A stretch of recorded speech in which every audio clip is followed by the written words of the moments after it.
So my name is Heather, and I am a senior SoulCycle instructor and training development officer in the Bay Area. Oh, and I'm also, how good is that? I'm also the founder and creator of Move, which just is a beat-based movement class.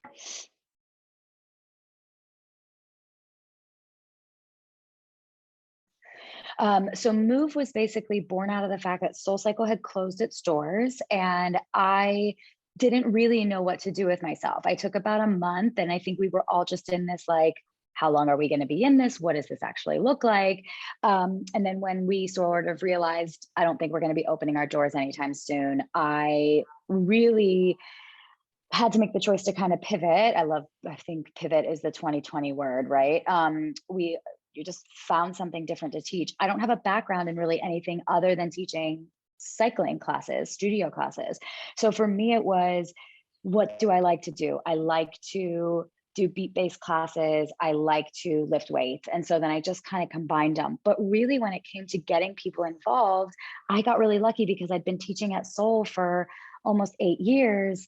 I just had people that were like, whatever you're doing, we will log on to Zoom and do it. And then they would end up telling their sister in Ohio or their best friend in Palm Springs. And then it would just be like, we started on Sundays and there would be 150 people on a Zoom call. And it was really incredible. And then from that, it just grew into more classes and different people. And it was really, it had a life of its own, bigger than I thought it would be.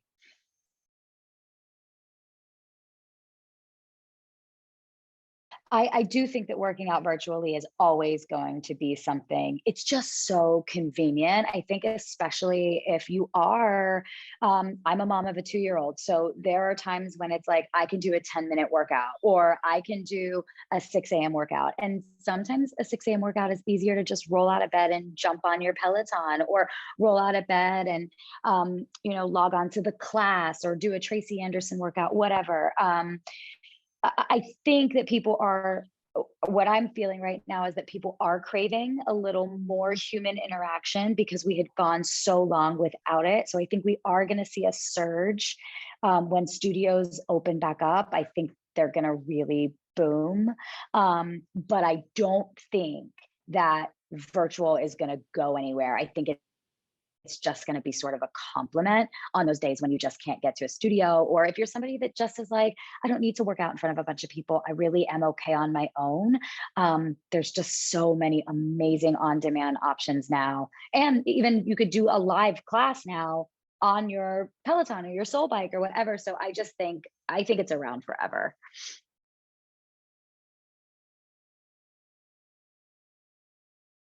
Wow. Yeah. Sometimes it can be overwhelming to get as much feedback as I get so quickly.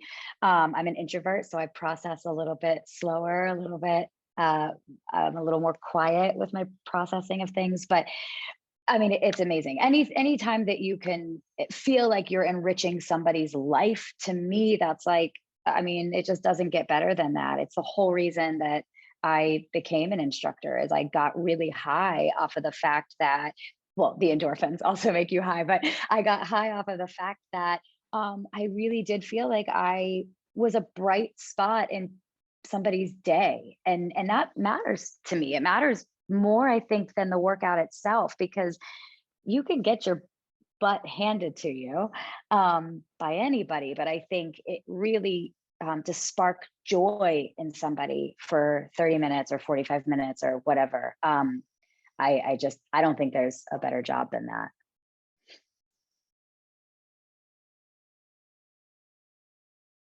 So my studio is, I'm sitting in my studio, which is my living room with my fireplace.